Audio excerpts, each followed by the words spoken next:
बार की तरह इस कार्यक्रम को आगे बढ़ाने के लिए हमारे साथ में महापुरुष रहते हैं। ये बहुत बड़ी खोज है। हम कोई ऐसी खोज नहीं कर रहे हैं जो हमारे अर्थशास्त्र के बारे में हो, हम ऐसी कोई खोज नहीं कर रहे हैं जो हमारे हिस्ट्री के बारे में हो, किसी फिज़िक्स के बारे में हो, केमिस्ट्री के बारे में हो, या जो अन्य सब्जेक्ट्स हैं हमारे आर्ट्स में, साइंस में, उनके बारे में हम खोज नहीं कर रहे हैं। वो तो कुछ हज़ार साल पहले के सभी सब्जेक्ट्स की ये बात है। हम जो खोज कर रहे हैं इस प्रोग्राम के माध्यम से, वो लाखों लाखों साल पहले लिखे हुए हमारे वेद है, हमारे उपनिषद है, जो ऋषि मुनियों ने तप करके, तपस्या करके भारत की इस महान धरती पर उन्होंने खोज की, और खोज करने के बाद में अपनी वाणी से दूसरे को सुनाया और वेद की रचना हुई।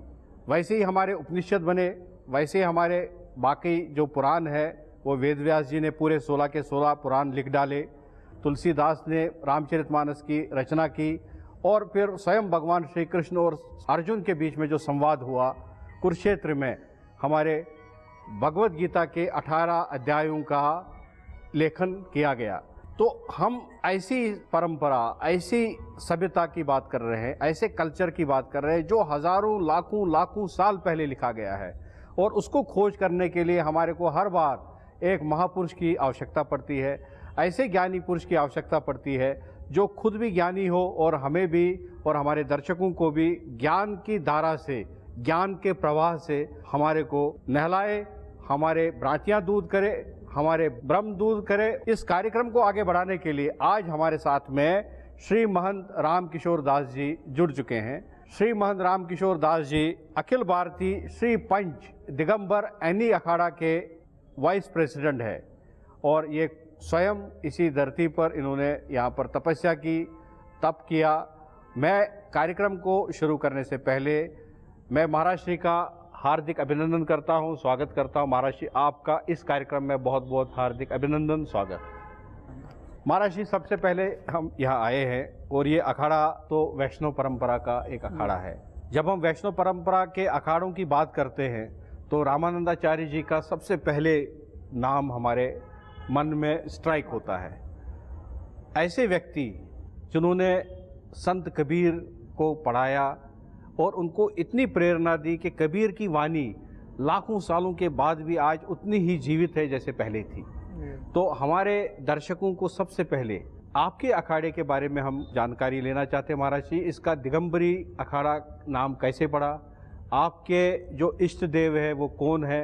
आपके प्रेरणा स्तोत्र है वो है रामानंदाचार्य जी, उनके बारे में ऐसा कुछ ज्ञान धारा दीजिए जिससे हमारे को भी ज्ञान प्राप्त होगा, हमारे दर्शकों को भी ज्ञान प्राप्त होगा। महाराज। सीतानाथ समारंभाम रामानंदार्य मध्यमाम अस्मदाचार्य पर्यंताम वंदे गुरु परंपराम। दिगंबर अखाड़ा पहले जब 17वीं शताब्दी में अखाड़ों की स्थापना हुई तो एकमात्र अखाड़ा दिगंबर अखाड़ा ही था, और उस समय यवनों का काल था। भारत देश गुलाम हो चुका था। तो रामानंद स्वामी उस आज से 700 वर्ष पहले जब इनका प्रादुर्भाव इलाहाबाद में हुआ, रामानंदा स्वयं रामा प्रादुर्भूतो महितले। रामानंद जी भगवान राम का अवतार माने जाते। जब जब धर्म पर आपत्ति आती है, पाप बढ़ जाता है इस धरती पर, तो भगवान किसी न किसी रूप में अवतार लेते हैं। तो भारतवर्ष अपना जो अखंड भारत था, पहले बहुत से जो आज अलग हैं देश, पाकिस्तान, बांग्लादेश, नेपाल, भारत बहुत लंबा चौड़ा था, श्रीलंका, इस पहले भारत के अंदर आते थे। तो उस समय यवनों का उत्साह, बहुत विदेशी हजारों साल भारत गुलाम रहा है। तो उस समय भगवान राम ने स्वयं रामानंद के रूप में अवतार लिया। तो उनमें एक अद्भुत क्षमता थी कुदरती। बाल्यावस्था में ही उन्होंने सभी शास्त्रों का पारंगत हो जाना, अनेक विजयी शास्त्रार्थ धर्म यात्रा करना, सबके मान की बात नहीं थी, न सबसे हो सकता। कोई कितना प्रयास करे। उस समय इतने साधन भी नहीं थे, लेकिन फिर भी। और जो हिंदुओं पर भारत में अत्याचार हो रहे थे, धर्म ग्रंथों को जलाया जा रहा था, धार्मिक स्थानों को, मठ मंदिरों को नष्ट भ्रष्ट किया जा रहा था जी। उस समय रामानंद जी जो है हिंदू संस्कृति को, भारतीय संस्कृति को एक रखने के लिए एक नारा दिया, जात पात पूछे ना कोई, हर का भजे सो हर का होई। और उन्होंने 12 शिष्य बनाए, हर जाति से, हर समाज से, और उनको पूर्ण रूप स्वतंत्रता दी कि वो अपने ढंग से, अपने तरीके से। हमारे यहाँ निर्गुण निराकार और सगुण साकार दोनों उपासनाएं उनको छूट दी कि अपने हिसाब से अपनी जो प्रादेशिक है, क्षेत्रीय है, भाषा है, उसका उपयोग करके अपनी भारतीय संस्कृति को अक्षुण्ण रखें, बंधा रहे। रामानंद ने किया। बालानंद स्वामी अखाड़ों का संगठन बनाए, जो अपने आचार्य माने जाते हैं अखाड़ों के, बालानंद स्वामी उन्हीं के समकक्ष थे। हमारे अखाड़े का इष्ट देवता हनुमान जी हैं। वैष्णव संप्रदाय में 3 अखाड़े नहीं हैं, 3 अनिया हैं। 3 अनियों के अंतर्गत 18 अखाड़े हैं। अनी का मीनिंग क्या है महाराज श्री? जैसे जल थल नभ सेनाएं होती हैं 3, फिर उनके अंदर अलग अलग बटालियनें होती हैं कि नहीं? जी जी जी। तो वैसे हमारे जो 3 अखाड़े हैं, अनी हेड, उनके अंतर्गत अलग अलग बटालियन है, सब अखाड़े उनको अखाड़े। तो अनी का मीनिंग क्या है महाराज श्री? अनी क्यों लगाते हैं लास्ट में? दिगंबर अनी का क्या मीनिंग है? मैं बताता हूँ। अनी, जब जिस अखाड़े में जितने अखाड़े हैं अनी के अंतर्गत, अनी, तो उसमें जब वो अखाड़े आपस में मिल जाते हैं, उनका वीर ध्वज और जो निशान होता है हनुमान जी का ध्वज, और उसमें ऊपर अनी लगी रहती है, जो आपस में मिलते हैं तब वो अनी का रूप ले लेती है, अनी बोलते हैं। ये रामायण में भी उल्लेख आया है, चारु अनी।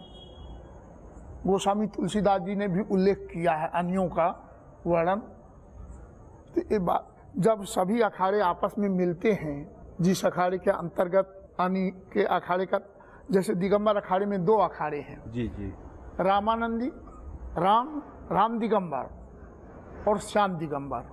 राम को मानने वाले और कृष्ण को मानने वाले। जब 2 अखाड़े मिलते हैं तो एक अनी हेड कहलाती है, जैसे राष्ट्राध्यक्ष, जैसे एक भारतवर्ष, फिर उसके अंदर डिसाइड प्रदेश है। निर्मोही अखाड़े में 9 अखाड़े हैं। निर्मोही के 9 अखाड़े मिलते हैं तो निर्मोही अनी कहलाती है। निर्वाणी के 7 अखाड़े मिलते हैं तो निर्वाणी अनी कहलाती है। और दिगंबर अखाड़ा बहुत बड़ा अखाड़ा था, इसके 2 ही भाग। शुरू से दिगंबर अखाड़ा रहा, जैसे जैसे विकास हुआ, संख्या बढ़ी, समाज में अलग होते तो कंट्रोल में उनका साधु समाज का, धार्मिक क्षेत्र में मठ मंदिरों की रक्षा के उद्देश्य से अखाड़ों की स्थापना, मठ मंदिरों को नष्ट भ्रष्ट किया जा रहा था यौवन काल में। मठ मंदिरों को और हिंदू संस्कृति को, भारतीय संस्कृति को बचाने के लिए अखाड़ों की स्थापना हुई। बालानंद ने सैनिक संगठन एक बनाया साधु समाज के अंतर्गत, जी जी। उसमें अखाड़ा नाम दिया। एक हाथ में माला और एक हाथ में भाला, शस्त्र, साधु शाही भाषा में। हमारे यहाँ दोनों तरह की आध्यात्मिक शिक्षा, धार्मिक ग्रंथों की शिक्षा और युद्ध क्षेत्र की शस्त्र विद्या भी सिखाई जाती है। तो दोनों चीजें सिखाई, दोनों परंपराएं हैं। और यज्ञशाला, पाठशाला, गौशाला, सभी शालाएं चलती हैं अखाड़ों में, सभी तरह की शिक्षा दी जाती है। तो ये अखाड़े उसी रूप से चल रहे हैं। और जो चारों जगह कुंभ होते हैं, सिंहस्थ, इनमें शासन प्रशासन से तालमेल बैठाकर जितना भी प्रशासनिक कार्य है ये तीनों अनी ही करती हैं। सन्यासियों का कोई रोल नहीं? सन्यासियों के अखाड़े अलग हैं, उनके अलग है। और ये वैष्णव अखाड़े कहलाते हैं। रामादल में 3 के फिर 18 अखाड़े हैं, वैसे उनमें भी हैं। जैसे महाराज जी, जैसे हमने प्रयाग का शंभूदान। महाकुंभ देखा है जी। तो प्रयाग के महाकुंभ में तो सभी एक साथ में ही रहते हैं, जैसे नहीं, वैष्णव और रहते क्षेत्र एक है, क्षेत्र एक ही है, लेकिन वार्ड विभाजन अलग नहीं होता है। वार्ड अलग है, कैंप अलग लगते हैं। वो तो मानता हूँ, लेकिन धरती एक ही रहती है और धरती तो एरिया पूरे एक ही है। भारतवर्ष की एक है। और हरिद्वार में भी एक ही जगह होता यहाँ भी है, पहले एक रहता था। लेकिन यहाँ दोनों शहर मैंने देखे अलग अलग है महाराज जी। यहाँ त्र्यंबकेश्वर अलग है और नासिक अलग न, है। इसका कारण है, इसका पुराने इतिहास में जाना पड़ेगा, तो बहुत पुराना हो गया है इतिहास। यहाँ भी पहले ऐसा ही था। अच्छा जी। चक्र तीर्थ में, तो पहले कहाँ, यहाँ पहले- नासिक में कुंभ लगता था, त्र्यंबकेश्वर में लगता था? चक्र तीर्थ में, त्र्यंबकेश्वर में। त्र्यंबकेश्वर। तो क्या कि कुछ असंतुष्ट लोगों ने पूर्व में, भारत तो एक गुलाम था ही, राजा स्टेट थे पहले, भारत सरकार ऐसी नहीं थी, स्टेट थे, छोटे छोटे राज्य थे, राजा लोग थे, उन्हीं का शासन चलता था जी। तो उस समय शैव और वैष्णव में कुछ विदेशी ताकतें आपस में फूट डालो और राज करो नीति। तो साधुओं को आपस में सिद्धांत में कुछ असंतुष्ट नास्तिक लोगों ने सनातन धर्म के अंदर फूट डाले, इनके ग्रंथों को नष्ट भ्रष्ट किया, कुछ बाहर का साहित्य डाला, कुछ अंदर का निकाला। तो वैष्णव शैव में आपस में संघर्ष होने लगा। उस समय पेशवा का शासन था महाराष्ट्र में। उस समय शैव और वैष्णव में संघर्ष हुआ और वहाँ पर काफ़ी नरसंहार संख्या में, हजारों की संख्या में हुआ। उस काल में फिर कोर्ट कचहरी हुई, पेशवा के टाइम में जजमेंट दिया गया, अलग अलग पेशवा राजा ने जी जी कि त्र्यंबकेश्वर सन्यासी अखाड़े, शैव अखाड़े स्नान करेंगे और रामकुंड नासिक में वैष्णव अखाड़े स्नान करेंगे। कुंभ दो भाग में वहाँ से पेशवा के टाइम से हुआ है, कोई आज की व्यवस्था नहीं है। और जगह सब जगह वैसे ही हमारे रोड हैं, आमने सामने रहते हैं। शैव और वैष्णव, धरती यहाँ भी एक है, ये धरती कोई अलग थोड़ी है। अब भारत तो एक ही है महाराज जी। अरे त्र्यंबकेश्वर नासिक एक ही है, उसमें वहाँ भी, अच्छा वहाँ भी अभी हमारा 2 घंटा समय जिस दिन शाही स्नान होता रिजर्व है आज भी, लेकिन जाते नहीं। जाते नहीं है, बहुत कम जाते हैं, वैसे ही इकला दुकला, क्योंकि उस दिन शाही स्नान होता है और यहाँ से 30 किलोमीटर दूर है। सारा समाज यहाँ रहता है, तीनों स्नान हमारा रामकुंड में होता है, इसके लिए लोग जाते नहीं हैं। अब विचार हो रहा है आगे क्या होगा, बात ये है। जी जी जी। नहीं, इस बार हमने सुनने में ये आया है कि आप भी वहीं के लिए कह रहे हैं कि वहाँ भी टाइम दिया जाए शाही स्नान में। टाइम दिया क्या, हमारा रिजर्व है, टाइम देंगे क्या? 2 घंटे का। हाँ, पहले से रिजर्व है समय, स्नान घाट। उस समय कोई नहा नहीं सकता है, कोई दूसरा अखाड़ा नहीं, हमारे वैष्णव अखाड़े ही जा सकते हैं, उसको कोई टाल नहीं सकता। पहले से परंपरागत शासन प्रशासन से पहले से चला आ रहा है, रिजर्व है। और विचार हो रहा है कभी भी स्नान कर सकते हैं, जा सकते हैं। महाराज जी, जो हमारे अखाड़े हैं, जैसे आपका अखाड़ा है, तो इनका मेन उद्देश्य क्या है? मेन उस समय तो आपको हमने पहले पूर्व में बता चुका। बिल्कुल बिल्कुल। आज के परिप्रेक्ष्य में कि अब वो समय नहीं रहा, परिस्थिति बदल गई महाराज, पूरा देश बदल गया। बिल्कुल बिल्कुल। अब हम गुलाम भी नहीं है। अब गुलाम भी नहीं है, वैसे तो 60-65 साल तो हो गए महाराज जी, गुलामी से हम बाहर तो आ गए। गुलामी से तो बाहर आ गए। इसलिए अब एक कुंभों की जो परंपरा चली है, एक कुंभ का जो उद्देश्य है, इनसे जो जुड़े हैं अखाड़े, साधु समाज, शैव वैष्णव, सभी संप्रदाय के सभी अखाड़े, अब इनका एकमात्र उद्देश्य ये रहता है कि एक कुंभ की परंपरा इसीलिए चली, जब से अमृत कलश निकला। जी जी जी। कुंभ वहीं से चालू हुए। अमृत कलश राक्षस दैत्यों का और देवताओं का जो समुद्र मंथन हुआ, आपने इतिहास में सुना होगा। जी जी महाराज जी। तो पूरा उसमें जो अमृत निकला, तो दैत्यों, अमावस्या के दिन जो अमृत गिरता है, तो दैत्यों में और देवताओं में छीना झपटी हुई कि अगर अमृत का पान हम कर लेंगे तो अमर हो जाएंगे। दैत्यों ने प्रयास किया, देवताओं ने इसको लेके जगह जगह छिपाया और ले जाते छीना झपटी में जो 4 बूंदें गिरी, नासिक, त्र्यंबकेश्वर, उज्जैन, प्रयागराज, हरिद्वार, वहाँ तब से कुंभ की परंपरा चली। और इसके पीछे एक आध्यात्मिक रूप कुंभ परंपरा चली। और एक कुंभ परंपरा का एकमात्र उद्देश्य आज के परिप्रेक्ष्य में काफ़ी समय से ये है कि कुंभों में बड़े बड़े ऋषि महर्षि जो तपस्या करते हैं, लुप्त रहते हैं, किसी न किसी रूप में इन चारों जगहों में पधारते हैं। किसी किसी भाग्यशाली को दर्शन होता है और सब लोग इकट्ठा होते हैं। सभी संप्रदाय के विद्वान, संत, सिद्ध सब इकट्ठा होते हैं और वो आपस में बैठ के सम्मेलनों के आधार पर, यज्ञों के आधार पर, कथाओं के आधार पर गोष्ठी करते हैं और विचार करते हैं आज के परिप्रेक्ष्य में कि देश का, समाज का, राष्ट्र का, विश्व का विकास कैसे हो, कल्याण कैसे हो, सबका आध्यात्मिक रूप से, सामाजिक रूप से, लौकिक पारलौकिक कैसे उद्धार हो, विकास हो, इस पर विचार होता है। संत समाज करता है और एक संदेश देता है पूरे विश्व को कि सबका कल्याण हो, विकास हो।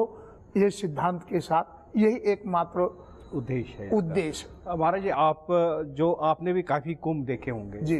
तो हर कुंभ में जो हमारे श्रद्धालु आते हैं जी, उनकी एज और उनके विचार हर कुंभ में आप देखते हैं बदलता रह रहा है। तो पहले जो ज़्यादा लोग आते थे, अब लोगों की संख्या कम तो नहीं हुई है, लेकिन ज़्यादातर महिलाएं और रूरल एरिया से, गांव से लोग ज़्यादा, जिनकी श्रद्धा है, आस्था है, वो ज़्यादा लोग आते हैं। उस समय के पढ़े लिखे लोग इन महाकुंभ में हमें भी कम देखने को मिलते। और जो यूथ है, जो आज का यूथ है, जो साइंटिफिक एज में रह रहा है, वो नहीं आ रहा है महाराज जी। तो क्या अखाड़ों को, और हमारे अखाड़ा परिषद है, अखाड़े हैं या 4 शंकराचार्य है, क्या इनको ये सोचना चाहिए कि अब हमें भी कुछ बदलाव लाना चाहिए? क्योंकि जो चीज़ें हजारों साल पहले, आज भी वो सत्य है, ऐसा नहीं कि नहीं है, वो भी साइंटिफिकली प्रूव्ड है, आज भी तो वो चीज़ें सत्य है। लेकिन क्या बदलाव लाना चाहिए ताकि हमारा यूथ जुड़े? हमारे चैनल की चिंता है कि जो 1990 के बाद जितने बच्चे पैदा हुए हैं, उनका जो धर्म के प्रति आस्था है वो कम नहीं है, लेकिन वो आडंबर को एक्सेप्ट नहीं कर रहे हैं। कल्चर है अलग नहीं, वो आडंबर को समझते नहीं है। जैसे उनको आस्था नहीं है, उनको अगर जबरदस्ती बोल देंगे यार आप ये संत है या महापुरुष है, आप इनके प्रणाम कर लो, या आप ये भगवान है, मंदिरों में जाओ, तो इस चीज़ को नहीं मानते। लेकिन ये समझ आता है कि ये जो पूरी प्रकृति है, इसको चलाने वाला कोई तो है जी। लेकिन वो धर्म में नहीं पढ़ना चाहते। अध्यात्म में पढ़ सकते हैं, वो आध्यात्मिकता में तो पढ़ते हैं, लेकिन धर्म में नहीं पढ़ना चाहते। तो क्या बदलाव लाना चाहिए महाराज जी यूथ को जोड़ने के लिए? जो आपने पूछा, बोले कि अशिक्षित लोग ज़्यादा आते हैं, महिलाएं, पुरुषों की अपेक्षा गांव के लोग, पहले सभी लोग ऐसे ही हिसाब से आते थे, 90 के पहले भी और 50 साल, सैकड़ों साल पहले से। लेकिन उस समय साधन नहीं थे। उस समय इतना जो आज के युग में साधन है, साधन, प्रचार प्रसार, सुविधा इतना था ही नहीं। आज से 20 साल पहले बिल्कुल गाड़ियां नहीं थी, सड़कें नहीं थी, बहुत कम थी। 30-40 साल पहले टीवी भी नहीं था जी। टीवी भी पहले गांव में आज से 25 साल 20 साल पहले देखे होंगे कि किसी किसी गांव में 2-4 टीवी होती थी। 82 तक तो नहीं था महाराज जी। रामानंद सागर की जो रामानंद सागर जी की जो रामायण और महाभारत चली, उस काल में, उस समय रोड रास्ते सब सुनसान हो जाता था जब रामायण चली और महाभारत, और पब्लिक देखने के लिए मजदूर भी, वर्कर भी उस समय टीवी के सामने प्रचार प्रसार हुआ। फिर टीवी का इतना ये बढ़ा कि आज रहने के लिए छत नहीं है, मकान नहीं है, खाने के लिए नहीं, फुटपाथ पर झोपड़ी पट्टी लगी है और उसमें टीवी चल रहा है। और ये पूर्व के देशों का जो अब आजकल जितने चैनल चल गए हैं, चैनल अच्छा बता रहे हैं, लेकिन कुछ पूर्व के देशों का, विदेशों का जो प्रचार प्रसार आ रहा है, तो उसको लोग ज़्यादा ग्रहण कर रहे हैं फिल्मों के आधार पर, और उसी का अनुकरण करने लगते हैं। क्योंकि अपने देश की जनता पूर्ण रूपेण शिक्षित नहीं है, अशिक्षित है। और जो शिक्षित लोग हैं, ना आने का मेन कारण तो लोग नौकरी करते हैं, धंधा करते हैं, उनको तो छुट्टी कहाँ है। इतना बड़ा देश है। अब यहाँ के जितने IAS अफसर, एक नीचे पट्टे वाले से लेके ऊपर तक का कर्मचारी अधिकारी होगा, अगर मेला में चला जाएगा तो वहाँ की स्टेट का क्या होगा, तो उनके लिए उनका मार्केट क्या होगा। जो बिजनेसमैन है, पढ़े लिखे लोग हैं, सब तो मेला में नहीं आएंगे। अधिकांश संख्या इस कारण रुक जाती है, जो शिक्षित हैं वो नहीं आ पाते हैं, देश की सेवा कर रहे हैं, व्यस्तता के कारण नहीं आते हैं। व्यस्तता के कारण पढ़े लिखे लोग, मान लिया महाराज, लेकिन उनके मन में ये ऐसी भावना कम नहीं है। ऐसे लोग बड़े धार्मिक हैं और शिक्षित, ये सरकार की कमी है। तो उनको अगर आध्यात्मिकता के साथ हमें जोड़ना है जी, तो अखाड़ों को क्या स्टेप्स लेने चाहिए, क्या कदम अखाड़े इसी पर विचार करते हैं पूरे विश्व के लिए, देश के लिए, कि लोग शिक्षित हों, धार्मिक हों, कर्म आधारित हों।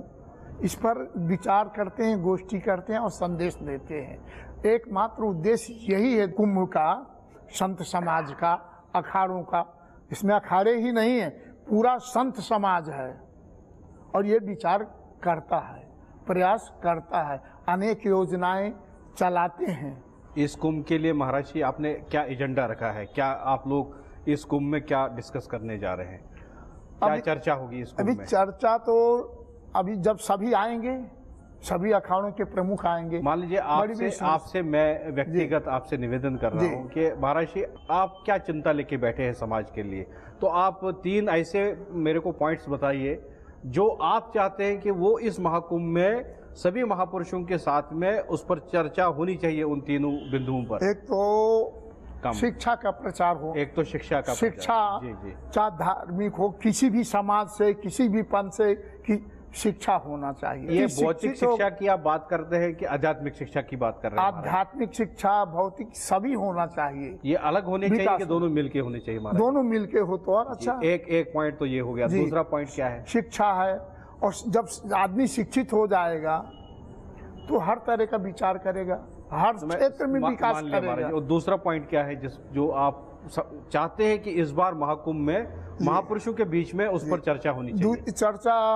हमारे विचार से तो संत समाज में बहुत कम अच्छे लोग आ रहे हैं आज के युग में। हमारे मठ मंदिरों में संख्या बहुत कम हो रही है मठों को चलाने में। इस पर संत समाज को सोचना चाहिए कि साधु के भेष में तो लोग जाते हैं, बहुत सारे लोग, और फिर वहाँ उस मठ मंदिर की परंपरा को नष्ट भ्रष्ट करते हैं। तीसरा पॉइंट? अब तीसरा तो ये है कि देश कैसे आगे बढ़े, समृद्ध बने।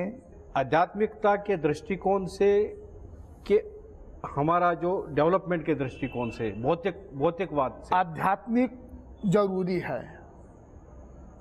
जब आध्यात्मिक होगा तो डेवलप भी आएगा, विचार करेगा। क्योंकि ये सब ऐसी चीजें हैं कि एक दूसरे के पूरक हैं।